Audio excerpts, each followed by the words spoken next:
नमस्कार साथियों, मैं अभिषेक आप सभी का स्वागत करते हैं आपके अपने YouTube channel IT study point में। और आज की वीडियो में हम जानेंगे ब्रिटिश के समय भारत की क्या स्थिति थी। यानी ब्रिटिश जब भारत में आए थे उस समय भारत की जो अंतर स्थिति थी वो क्या थी। तो चलिए आज की वीडियो हम शुरू करते हैं। आशा करते हैं कि ये सीरीज आप लोगों को पसंद आ रही हो। अगर आप लोग चैनल पे नए हैं तो चैनल को सब्सक्राइब करें और वीडियो को लाइक शेयर करना बिल्कुल ना भूलें। तो चलिए शुरू करते हैं। मुगल साम्राज्य का पतन, यहाँ से हम स्टार्ट करेंगे आज का वीडियो। तो चलिए, जैसे कि 8वीं यानी 18वीं शताब्दी के पूर्वार्ध में महान मुगल शासन की शक्ति एवं प्रतिष्ठा पर भारी पतन हुआ। साम्राज्य जिसने 2 शताब्दियों से अधिक समय तक भारत में अधिकतर हिस्सों पर नियंत्रण किया, उत्तर से दक्षिण लगभग 250 मील और 100 मील चौड़े समकोणीय पत्ती के आकार तक सिमट गया। साम्राज्य की न तो केवल राजनीतिक सीमा सिकुड़ी अपितु प्रशासनिक ढांचा भी ध्वस्त हो गया, जिसे स्वयं और अंतर्विरोधी के अंतर्गत अकबर एवं शाहजहां जैसे महान शासकों द्वारा परिश्रम पूर्वक निर्मित किया गया था। साम्राज्य के ढहने पर देश के विभिन्न हिस्सों में कई स्वतंत्र राजवंश उठ खड़े हुए। औरंगजेब की गलत नीतियों ने मुगल साम्राज्य की स्थिरता को छीड़ किया, लेकिन सेना एवं प्रशासनिक व्यवस्था नामक दो स्तंभ जो कि 1707 ईस्वी तक सीधे खड़े रहे। उत्तराधिकारी की लड़ाइयों और कमजोर शासकों ने 1707 से लेकर के 1719 ईस्वी तक दिल्ली को त्रस्त एवं परेशान किया। यद्यपि मोहम्मद शाह ने 29 वर्षों की लंबी समय अवधि तक शासन किया, तथापि उसकी अक्षमता के कारण शाही भाग्य का पुनरुद्धार असंभव था। मोहम्मद शाह के शासनकाल के दौरान निजाम उल मुल्क ने 1724 में वजीर के पद से इस्तीफा दे दिया और स्वतंत्र हैदराबाद राज्य की स्थापना करने हेतु दक्कन चला गया। बंगाल, अवध और पंजाब ने भी इसी राह का अनुसरण किया और साम्राज्य उत्तराधिकारी राज्यों में विघटित हो गया। कई स्थानीय प्रमुखों ने अपनी स्वतंत्रता का दावा करना शुरू कर दिया और मराठों ने शाही दायित्व उत्तराधिकार में प्राप्त करने के प्रयास करने शुरू कर दिए। साम्राज्य की अक्षुण्णता में मुगलों के समक्ष चुनौतियाँ। उपर्युक्त आंतरिक कमजोरियों के अलावा मुगल साम्राज्य को उत्तर पश्चिम से विभिन्न आक्रमणों के रूप में बाहरी चुनौतियों का भी सामना करना पड़ा। फारस के शासक नादिर शाह ने जो कि 1738 से लेकर के 39 ईस्वी तक भारत पर हमला कर दिया तथा लाहौर को जीत लिया और 13 फरवरी 1739 को करनाल में मुगल सेना को पराजित कर दिया, दिल्ली को ध्वस्त कर दिया। जब आक्रमणकारी ने मुगल बादशाह मोहम्मद शाह को बंदी बना लिया और शहर मलबे में तब्दील हो गया। राजकीय खजाने और धनवान कुलीन लोगों की तिजोरियों से 70 करोड़ रुपए इकट्ठा किए।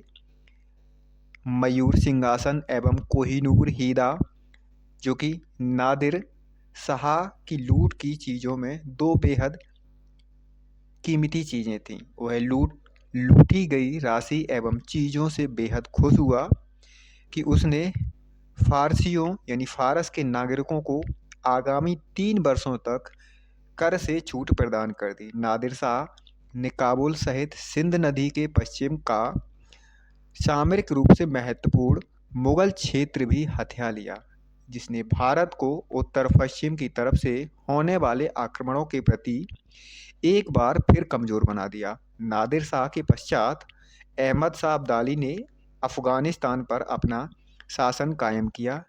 1748 से लेकर के 1767 के बीच कई बार उत्तरी भारत पर आक्रमण किया। उसने लगातार मुगलों को परेशान किया, जो कि 1757 में जब अंग्रेज़ों ने प्लासी का युद्ध जीतकर बंगाल में कदम रखा, उसने दिल्ली पर आधिपत्य जमा लिया और मुगल बादशाह पर नज़र रखने के लिए एक अफ़गान केयर टेकर को पीछे छोड़ गया। उसने 1761 में मराठाओं और एक महत्वपूर्ण विजय प्राप्त की, जो इतिहास में पानीपत के तीसरे युद्ध के नाम से प्रसिद्ध है। अब हम बात करेंगे मुगल सम्राट के विघटन के कारण, महत्वपूर्ण जो कारण थे, क्या कारण थे। कुछ इतिहासकार मानते हैं या विश्वास करते हैं कि 18वीं शताब्दी के मध्य भारतीय अर्थव्यवस्था में तीव्र गिरावट के कारण मुगल साम्राज्य का पतन हुआ। यह सत्य है कि साम्राज्य की कई हिस्सों में अलग अलग समस्या के लिए अराजकता एवं युद्ध हुए, जिसके प्रतिकूल वित्तीय विपदा को जन्म दिया। केंद्रीय शासन ने अपनी शक्ति खो दी, जिसने दिल्ली के पतन को प्रवृत्त किया। लोगों ने प्रांतों की ओर प्रस्थान कर लिया, बाजारों में अपनी प्राथमिकता खो दी, कलाकारों ने आजीविका प्राप्त के लिए अन्य स्थानों को गमन कर लिया। इसी प्रकार की स्थिति आगरा एवं अवध की थी। सिख विद्रोहों ने स्थिति को और अधिक गंभीर बना दिया, जिन्होंने लाहौर एवं अन्य स्थानों के व्यापारिक मार्गों को अवरुद्ध कर दिया। सामान्य तौर पर 18वीं शताब्दी के मध्य उत्तर पश्चिमी भारत के समृद्ध शहरों यानी केंद्र अपक्षय की स्थिति में आ चुके थे। बंगाल, बिहार, उड़ीसा के पूर्वी प्रांतों में मराठाओं के आकस्मिक हमलों ने विनाशकारी युद्ध को बढ़ावा दिया। अब हम आगे बात करेंगे मुगल साम्राज्य के विघटन की प्रक्रिया। मुगल साम्राज्य के विघटन की प्रक्रिया औरंगजेब के शासनकाल के दौरान शुरू हो चुकी थी, लेकिन इसमें तीव्रता जो कि है 1707 में औरंगजेब की मृत्यु के पश्चात आई। यहाँ तक कि परिस्थितियाँ इतनी भी शोचनीय या चिंताजनक नहीं थी कि प्रक्रिया को रोका न जा सके। यद्यपि कई प्रांतीय मुखियाओं और शासनिक द्वारा मुगल सत्ता के समक्ष चुनौती प्रस्तुत की, तथापि कोई भी मुगल शक्ति के समक्ष स्वतंत्रता प्राप्ति नहीं कर सका। सिख, मराठा और राजपूत इतनी क्षमता हासिल नहीं कर सके कि मुगल साम्राज्य को उखाड़ फेंके। उन्होंने मुगल शक्ति का मात्र इतना विरोध किया जिससे वे अपने समृद्ध क्षेत्र में स्वतंत्रता हासिल कर सकें। इस प्रकार यदि औरंगजेब के उत्तराधिकारी सक्षम एवं योग्य शासक होते तो मुगल सत्ता का पतन नहीं होता।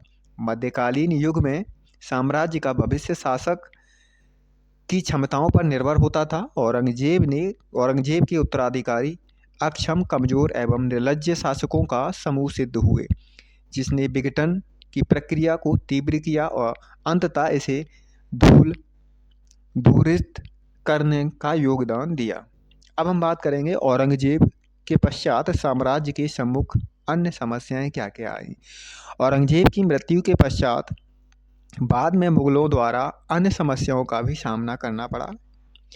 अब यहाँ पे दो वर्गों द्वारा राज्य शक्ति में हिस्सेदारी, यानी दो राज्यों द्वारा राज्य में हिस्सेदारी हो गई और इस कारण भी ये कमजोरी सामने आई। यानी मध्यकालीन युग के दौरान दो वर्गों यानी जमींदार और कुलीन वर्ग द्वारा शासक के साथ राज्य शक्ति में हिस्सेदारी की गई। यानी जमींदारी अपनी जमीन के वंशानुगत स्वामी थे, जिन्हें वंशानुगत आधार पर कुछ विशेषाधिकार प्राप्त थे, जिन्हें राय, राजस, ठाकुर, खुत और देशमुख जैसे विभिन्न नामों से जाना जाता था।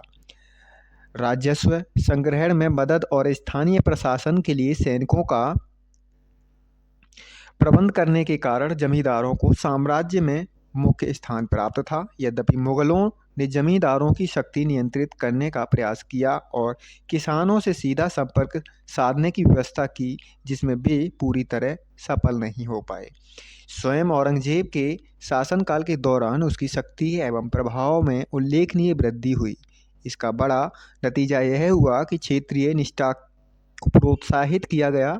कई स्थानीय जमींदारों ने साम्राज्य के भीतर अन्य शक्तिशाली वर्गों की सहायता की। इसी प्रकार एक अन्य वर्ग कुलीन वर्ग था, जिसमें ऐसे लोग थे जिन्हें बड़ी जागीर और संबल सौंपे जाते थे या जिन्हें मुगल सूबों का सूबेदार नियुक्त करके इसके प्रबंधन की जिम्मेदारी सौंपी जाती थी। इस वर्ग में कई राजपूत शासक, सूबेदार और मनसबदार शामिल थे। मुगल शासन को अक्सर कुलीन वर्ग के शासन के तौर पर भी परिभाषित किया जाता है, क्योंकि साम्राज्य को प्रसारित करने में मुगल कुलीन ने एक केंद्रीय भूमिका निभाई। औरंगजेब के बाद मुगल शासकों के शासनकाल के दौरान विभिन्न समूहों के बीच बढ़ती पारस्परिक शत्रुता, ईर्ष्या एवं शक्ति प्राप्ति की प्रतिस्पर्धा ने न केवल शासकों के प्रतिष्ठा को घटाया अपितु मुगल शक्ति के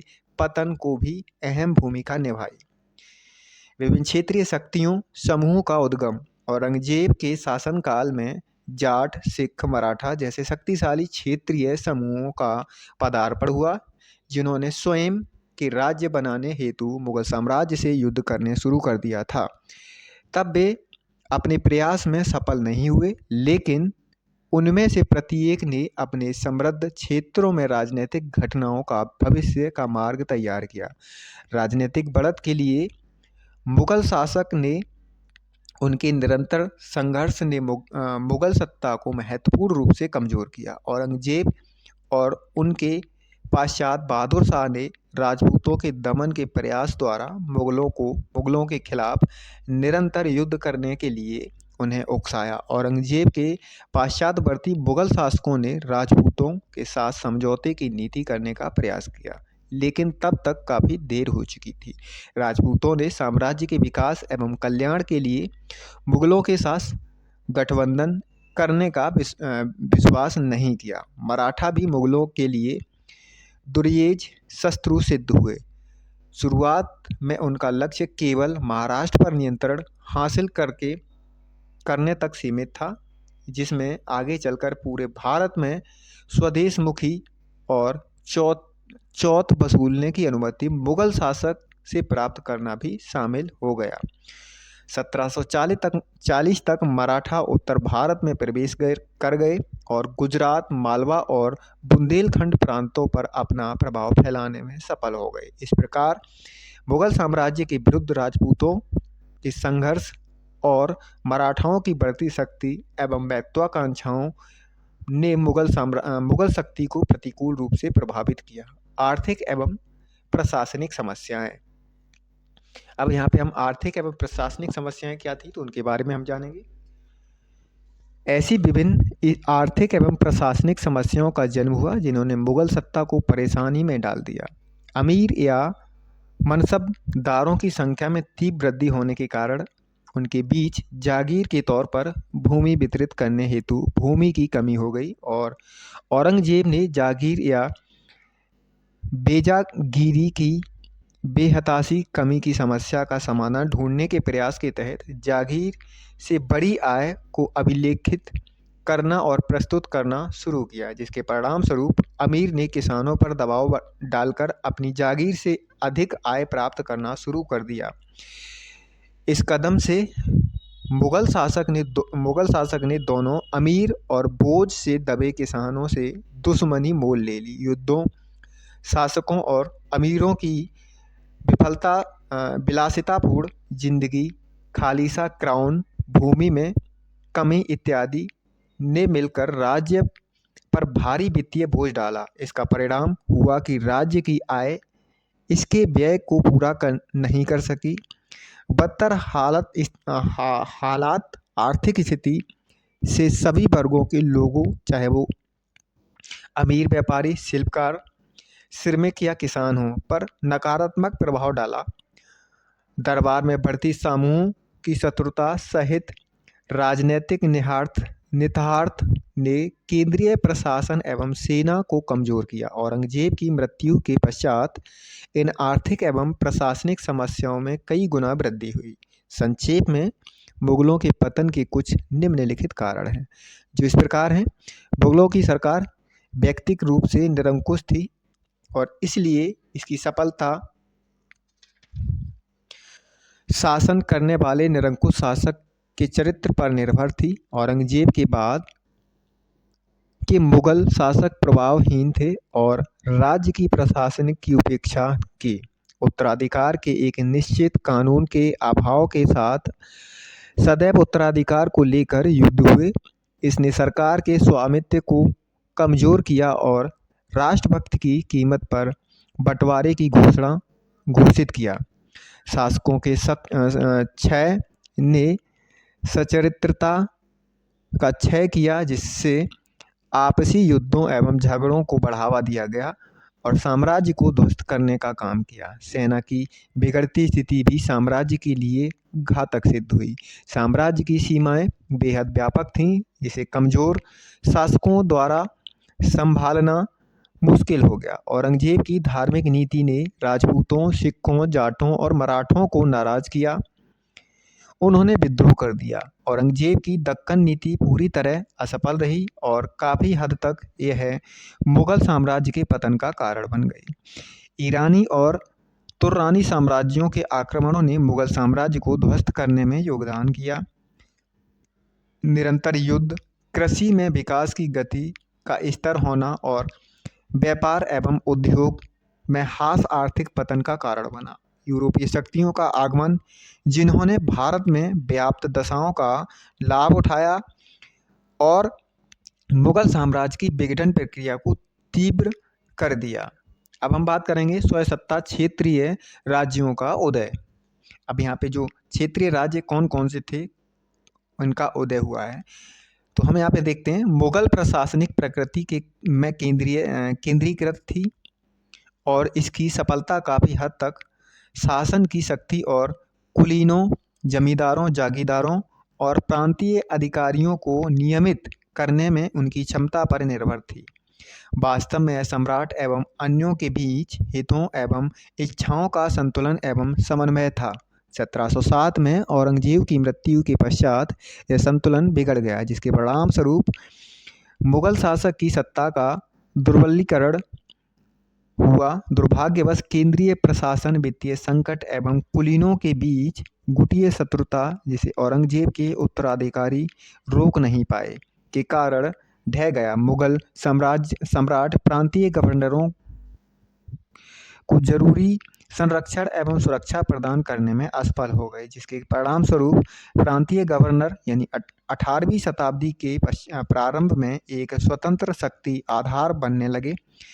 उनमें से कई ने शासक की पुनर्अनुमति से स्थानीय नियुक्तियां करनी शुरू कर दी और प्रांतों में राजवंशी शासन की स्थापना करने का प्रयास किया। उन्होंने सैद्धांतिक तौर पर सम्राट के प्रति भेंट भेजकर अपनी निष्ठा प्रतिष्ठित की, लेकिन वास्तव में उन्होंने स्वतंत्र शक्ति प्राप्त कर ली थी। 1724 में दक्कन में निजाम उल मुल्क के साथ शुरू होकर लगभग 1740 में बंगाल, बिहार, उड़ीसा, वर्तमान में उड़ीसा के पूर्वी प्रांत भी दिल्ली के नियंत्रण से बाहर हो गए, जिसके बाद 1750 में गुजरात और सिंध तथा 1754 में अवध में ऐसा हुआ।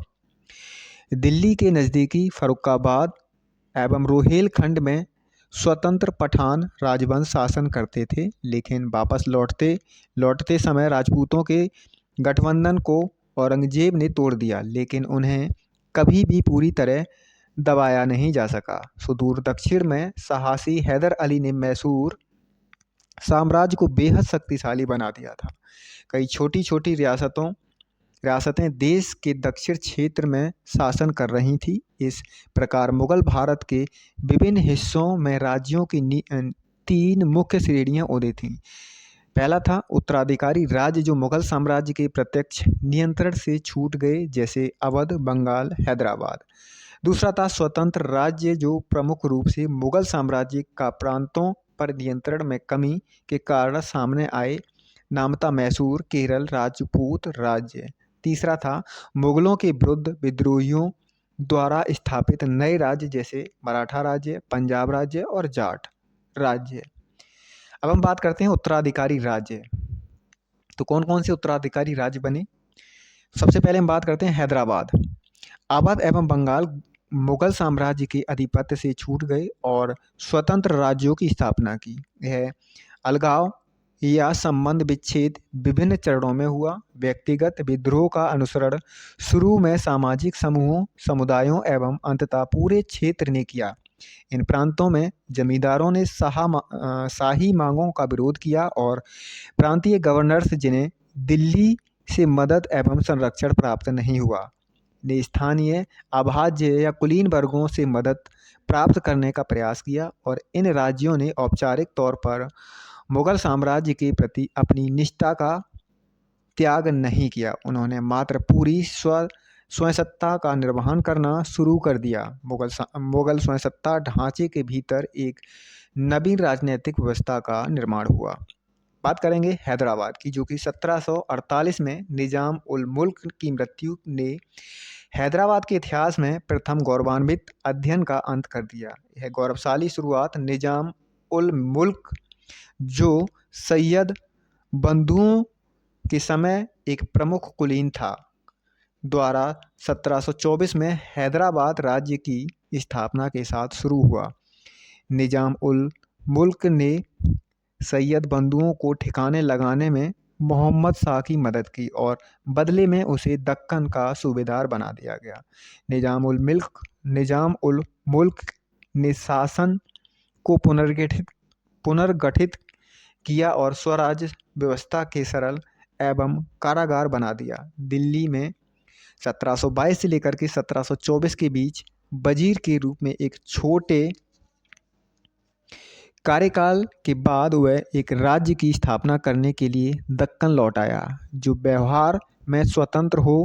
यद्यपि उसने निरंतर मुगल सम्राट के प्रति अपनी निष्ठा घोषित की। प्रादेशिक अविभाज्यों की संरचना ने इस स्वतंत्रता को स्थायित्व प्रदान किया, जैसा कि कैरेन लियोनार्ड ने हैदराबाद के राजनीतिक तंत्र के अपने अध्ययन में इसे प्रकट किया। राजस्व तंत्र का सुधार, जमींदारों का नियंत्रण और हिंदुओं के प्रति सहिष्णुता उसकी समझबूझ भरी नीतियाँ थीं। लेकिन 1748 में उसकी मृत्यु ने हैदराबाद को मराठों और बाद में विदेशी कंपनियों के षड्यंत्र एवं कपट योजनाओं के लिए खोल दिया। मराठों ने राज्य पर पूरी शक्ति से आक्रमण किया और असहाय निवासियों पर चौथ आरोपित की। निजाम उल मुल्क का बेटा नासिर जंग और पोते मुजफ्फर जंग के बीच उत्तराधिकार के लिए खूनी जंग हुई। डुप्ले के अंतर्गत फ्रांसीसियों ने इस अवसर को अपने हित में प्रयोग करने के लिए एक समूह के दूसरे समूह के विरुद्ध मदद की। फ्रांसीसियों ने इस मुजफ्फर जंग की मदद की, जिसके बाद फ्रांसीसियों की बड़ी धनराशि एक कुछ क्षेत्र ईमान में दिए। अब हम बात करते हैं बंगाल की। बंगाल में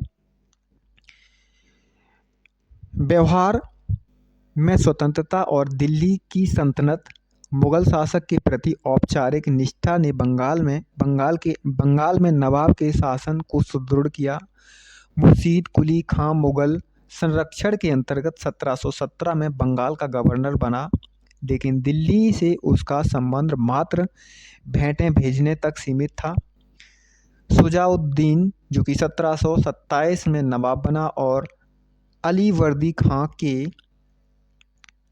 1739 में नवाब बनने तक बंगाल का नवाब रहा, जो कि 1756 में अपने दादा अलीवर्दी खां की मृत्यु के पश्चात सिराज उद-दौला बंगाल का नवाब बन गया। बंगाल के शासकों ने लोक नियुक्तियों में धार्मिक आधार पर भेदभाव नहीं किया और हिंदू लोक सेवाओं में उच्च पदों पर आसीन हुए तथा आकर्षक जमींदारी हासिल की। नवाब अत्यधिक स्वतंत्र थे और अपने क्षेत्राधिकार में उन्होंने विदेशी कंपनियों के व्यापार पर कठोर नियंत्रण बनाए रखा।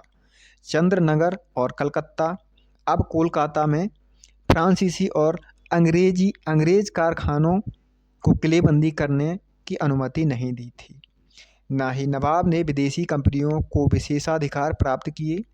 शासकों की प्रभुसत्ता तब भी बनी रही जब ब्रिटिश ईस्ट इंडिया कंपनी द्वारा बल प्रयोग करके इसकी शक्ति का अंत कर देने का खतरा था। हालांकि नवाबों को अपनी कमजोरी एवं अल्प सेना तथा कंपनी द्वारा प्रस्तुत खतरे को कमतर आंकने के कारण ब्रिटिश कंपनी के हाथों हार झेलनी पड़ी। 1757 में प्लासी के युद्ध में ब्रिटिश कंपनी की विजय ने भारत के साथ ब्रिटिश संबंधों के एक नए चरण का सूत्रपात किया। अवध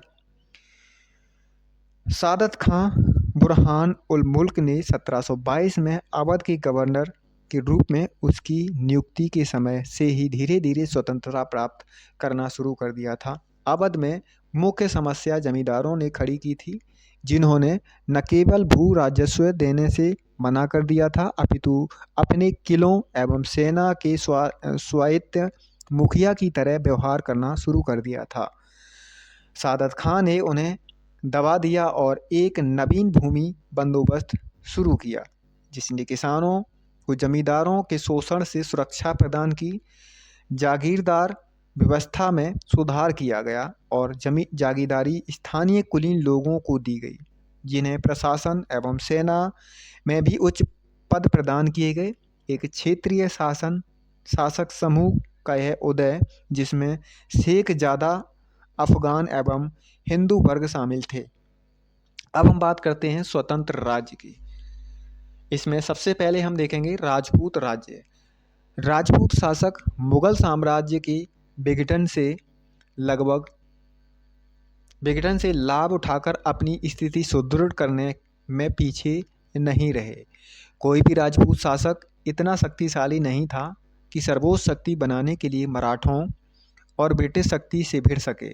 दिल्ली के साथ संबंधों को थोड़ा ढीला छोड़ना और व्यवहार में स्वतंत्र राज्य की भांति कार्य करना उनकी पद्धति थी।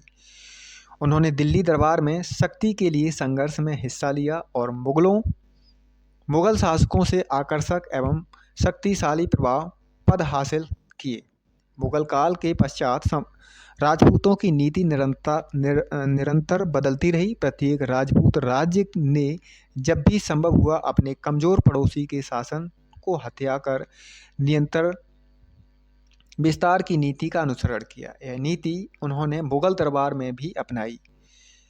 अम्बेर के जय सिंह, जिन्होंने 1699 से लेकर के 1743 तक जयपुर पर शासन किया और बेहद सुप्रसिद्ध राजपूत शासक थे। अब हम बात करते हैं मैसूर की। 18वीं शताब्दी के मध्य में दक्षिण भारत में मैसूर का एक महत्वपूर्ण शक्ति के रूप में उदय हुआ। हैदर अली ने शक्तिशाली मैसूर राज्य की नींव रखी, जिसे उसके योग्य पुत्र टीपू सुल्तान ने सुदृढ़ किया। यद्यपि हैदर अली मैसूर सेना में मात्र एक कनिष्ठ अधिकारी था, धीरे धीरे वह एक कुशल एवं कुशाग्र सेनापति के रूप में उभरा। उसकी बेहद उल्लेखनीय उपलब्धि यह थी कि उसने इस बात को महसूस कर लिया था कि केवल एक आधुनिक सेना ही शक्तिशाली राज्य का आधार हो सकती है। परिणामस्वरूप उसने शस्त्रागार स्थापित करने और पश्चिमी तर्ज पर सैनिकों को प्रशिक्षित करने के लिए एक फ्रांसीसी विशेषज्ञ को नियुक्त किया। जल्द ही वह 1761 में मैसूर सिंहासन के पीछे की वास्तविक शक्ति मंत्री नन्नराजान को उखाड़ फेंकने में सफल हो गया। मैसूर राज्य की सीमाएं अब तक नकारा एवं मालाबार के समृद्ध तटीय क्षेत्रों को शामिल करते हुए विस्तारित की जा चुकी थी। हैदर अली एक सच्चा विस्तारवादी को क्षेत्र में अन्य शक्तियों मराठा हैदराबाद और अंग्रेज़ों से भी भिड़ना पड़ा, जो कि 1769 में मद्रास के निकट हैदर अली ने अंग्रेज़ों को करारी शिकस्त दी। 1782 में उसकी मृत्यु हो गई। इसके पश्चात उसका पुत्र टीपू सुल्तान बना और उसने अपने पिता की नीतियों को आगे बढ़ाया। अब हम बात करते हैं केरल की। 3 राज्यों यानी कोचीन, त्रावणकोर और कालीकट ने एक साथ मिलकर वर्तमान केरल राज्य का निर्माण किया। बड़ी संख्या में मुखियाओं एवं राज्यों के क्षेत्रों को 1763 तक इन राज्यों में शामिल कर लिया गया, लेकिन मैसूर का विस्तार केरल के स्थायित्व के लिए विध्वंसक सिद्ध हुआ। हैदर अली ने केरल पर 1766 में आक्रमण किया और मालाबार एवं कालीकट को मैसूर में मिला लिया। त्रावणकोर सुदूर दक्षिणी राज्य और तब तक बेहद महत्वपूर्ण राज्य हो गया को छोड़ दिया गया। त्रावणकोर ने 1729 के पश्चात महत्व हासिल किया, जब उसके राजा मार्तंड वर्मा ने पश्चिमी तर्ज पर प्रशिक्षित और आधुनिक हथियारों से सुसज्जित शक्तिशाली और आधुनिक सेना की मदद से अपने राज्य का विस्तार किया। डच को केरल से बाहर कर दिया गया और सामंती प्रमुखों को दबा दिया गया। मार्तंड वर्मा की दृष्टि विस्तार करने में नीति से आगे